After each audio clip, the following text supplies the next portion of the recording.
Okay, I'll deal with the second part first. To me, run-ins always look staged, just because of wrestling. We've been conditioned, certain things we just are used to being a part of, and that's part of the drama. Somebody coming running down the aisle, and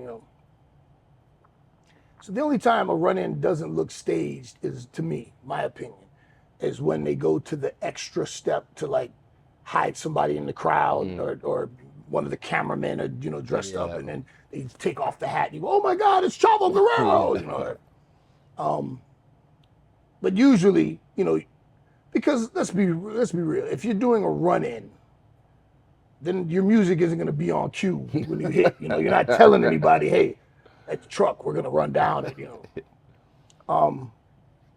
But the suspension of disbelief is part of what wrestling's all about, because I've never in my life seen somebody in Pride get slung into the ropes and bounce back into a kick or a punch, or.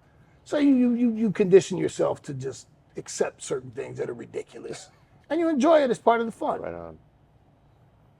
Regarding Raw Underground and the Hurt Business, it was pretty cool how that worked out, because at that time Vince was big on the Hurt Business, as you could tell how we were being booked and everything. And whenever we would take a loss on the show or something didn't go our way, we would brush off some steam, blow off some steam by going to Raw Underground and whooping some ass.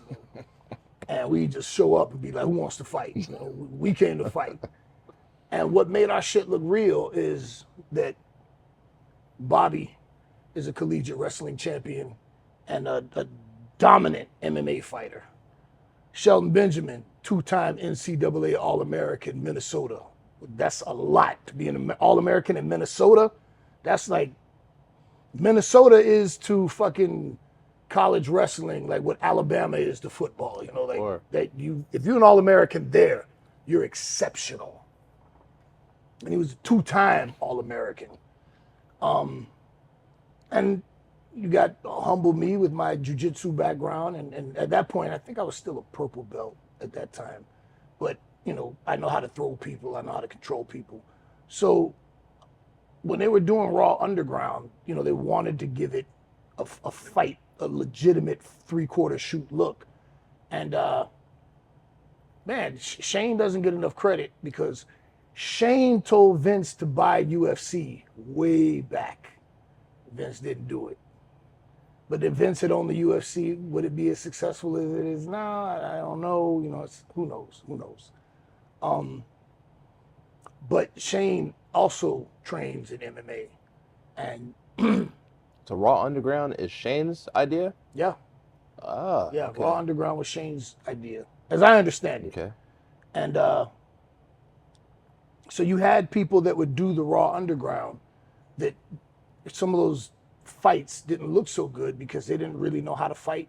So they were trying to pro wrestle fight, kind of. And it didn't look that great. Some people had a better grasp of what a fight should look like, not a choreographed wrestling match. And that's the one thing that Shane would say for those fights. Like, I don't want wrestling. This is supposed to be a fight. I've had a lot of fights. I got my ass whooped a lot growing up. I got my ass beat. I learned how to fight by getting my ass beat, And then working on the South Beach, for the years, and bars and nightclubs, and dealing with brawls and shit like that. So I'm no stranger to getting punched in the face, and I'm no stranger to punching somebody in the face. So when you actually have real fighting experience, you know what a fight's supposed to look like.